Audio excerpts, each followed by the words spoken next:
All right, let's go back to day number 1 though on the Oh, I guess we went out of order. Sorry. I'm looking at my sheet now, and I realized we were going to talk about Preuss at the end. But anyway, let's go back to day number 1, shot number 5. The single mixed relay, not single mix, the mixed relay was pretty awesome. I mean, like, I think this event is really cool because not every team can have the depth to put together a strong team of 4 men or 4 women. But I think a lot of these teams have the depth to put together 2 women and 2 men and can put together a pretty strong team. Okay, sure, you always have the Frances who have more super strong athletes than they know what to do with, the Swedens, the Norways, like that'll happen. I mean, they kind of do that in every race anyway.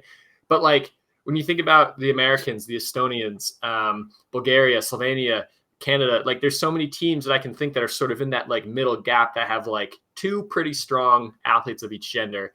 And the mixed relay to start off the World Championships did not disappoint. I mean, first of all, crowd so far has been amazing in Lenzerheide. I was really suspicious of how it was going to go because it's a really tightly packed stadium in the mountains there, but they've done a great job. The fans have been totally into it. But also just the Czech Republic, like out of nowhere. I mean, Vítězslav Harnig's been having a pretty good season, especially the last trimester. But your superstar in Marketa Davidova goes down. Like, you kind of have to be like, I don't know if we're going to be getting a medal at this World Champs. And then day number 1, they come out of nowhere with pretty decent shooting to score second place. So, but then just like the fight between Krishmar and Strello on the last lap, and then are Bo and Samuelson going to catch them? And then Samuelson crashes. It was like super exciting. And I don't know, what a great way to start the World Champs. Yeah, I could not agree more. I think it had everything we could have asked for from the first race, where it was exciting all the way to the finish line, and to be fair to Switzerland too, like they were in it for pretty much the whole race until that last lap when, Hartweg had to ski against Samuelson and Johannes. And I think we can all say how that's going to go before it even happens. But yeah, that last lap from Krishmar was incredible.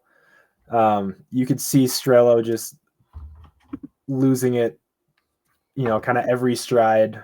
But for Germany to still finish third with 11 spares, I think that's a pretty solid result considering the maybe less than ideal shooting performances. But yeah, that was a great race. It was awesome to see Norway come back into the mix and kind of make it a little more exciting. But one team I was a little bit bummed about was Italy.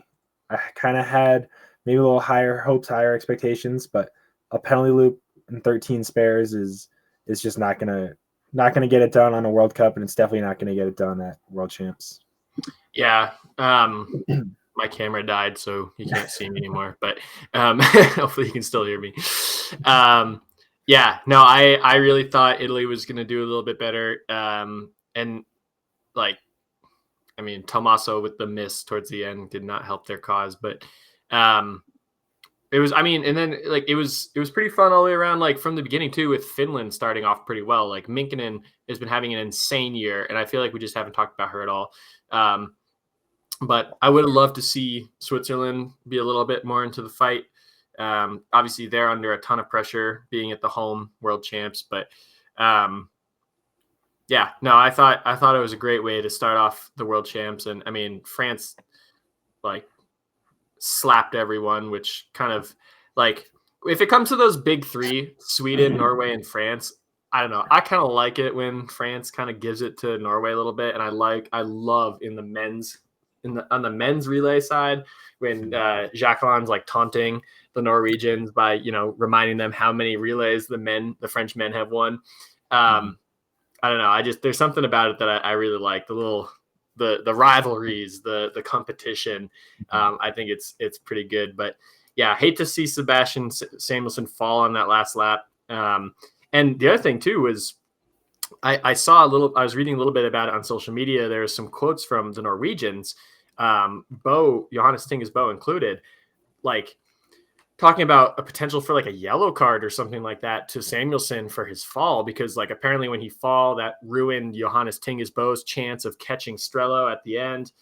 And I don't know. I think it's kind of the same thing as that situation that happened between Hanna Oberg and Tandervold in Antholz, where I think it's just like, hey, rubbing is racing. And I mean, like, it kind of sucks that, you know, if Samuelson fell next to you and it kind of tripped you up a little bit, that sucks a little bit. But like, I don't know, you're coming down to 150 meters for a world championship medal. It like, you shouldn't expect Samuelson to just want to hang out behind you. Like you shouldn't expect him to want to just coast behind you. Like you should expect that it's going to be a drag race to the finish and you got to fight. And also it's not like he fell and like completely took Bo out. There was no guarantee that Bo was going to catch Strello, because I mean, yes, even though they were 100% closing him down, they were still like 25 to 50 meters behind him. And then they were in the final 100 meters of the race. So like it would have had to have been a heroic finish. And Johannes Tingesbo, for as great as he is not known for his last 100-meter finishing sprint. So if anything, I would have loved to see Samuelson get that chance to just go drag race to the finish to see if he could catch Strello. But I don't know. They were like calling for like maybe the IBU implementing some sort of like yellow card sort of system. I don't know. I think it's all crap. There's, you know, should have been there a K ago if you really felt that it was going to come down to the wire like that. But what a great way to open up the world champs. Yeah, with that, even if Seb stays on his feet, I think Seb beats Johannes to the finish line. So if anything, him falling helped the Norwegians get fourth instead of fifth.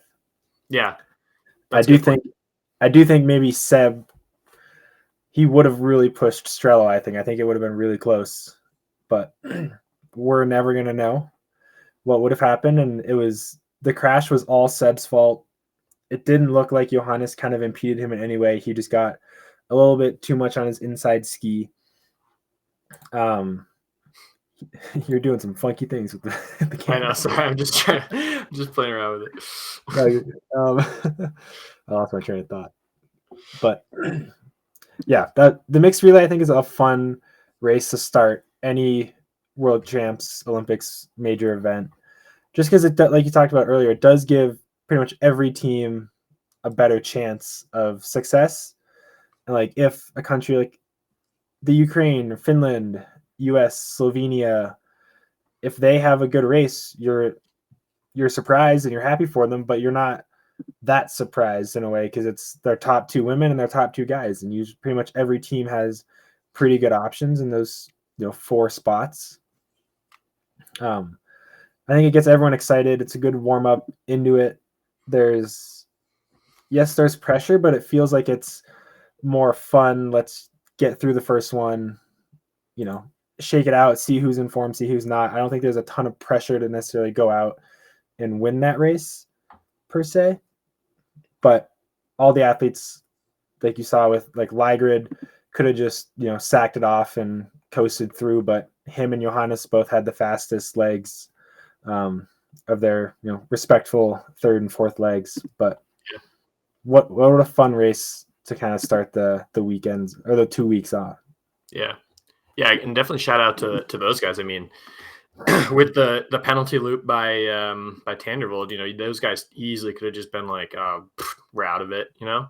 But the fact that they fought back and even put Norway into medal contention, like, that's insanely impressive. Yeah, and good one for Kirkheide too. I mean, 0+1, really good. For sure.